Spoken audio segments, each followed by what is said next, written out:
Bonjour Stéphane. Bonjour. Dans quel état d'esprit êtes-vous aujourd'hui quand vous voyez cette salle avec beaucoup de monde, les acteurs qui ont répondu présents favorablement? J'imagine que c'est déjà une belle satisfaction. Alors, c'est une triple satisfaction.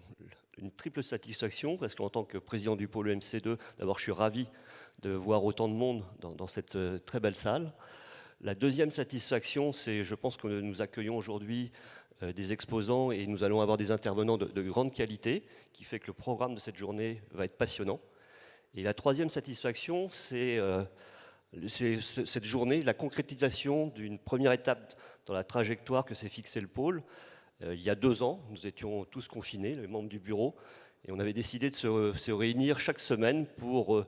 on était un petit peu déstabilisés par les événements, par cette crise sanitaire qui nous tombait dessus, et on avait fait le constat à l'époque que l'industrie du futur, qui était notre thématique qui nous motivait, peut-être risquait de s'essouffler.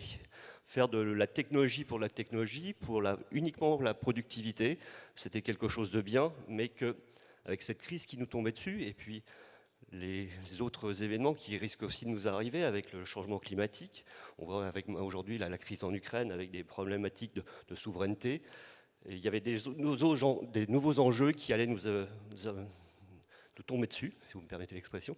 Et donc, il fallait réagir à ça. Donc, cet événement aujourd'hui, ce n'est pas une finalité. On n'en est qu'au début de la démarche sur l'éco-responsabilité, mais c'est une première action qui s'est fixé le pôle. C'est réfléchir ensemble, échanger, construire, parce que tout seul dans son coin, c'était aussi un des résultats de notre isolement. On avait vu qu'en échangeant même de manière virtuelle, on était plus efficace.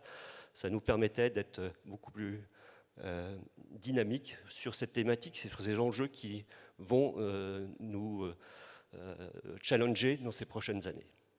Alors, je ne voudrais pas faire un très long discours, parce que je pense que la journée va être dense, mais je tenais quand même à remercier pour cette journée, sur qui elle ne serait pas, un certain nombre d'acteurs qui nous ont soutenus.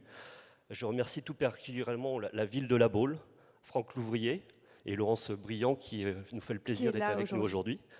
Je remercie La Baule Événement et Corinne Denouet en particulier qui nous accueille ici dans ce bel établissement, le Palais des Congrès et des Festivals à Attentia Jacques Chirac.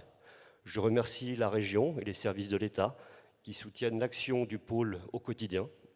Merci Richard Thiriet d'être présent aujourd'hui avec nous.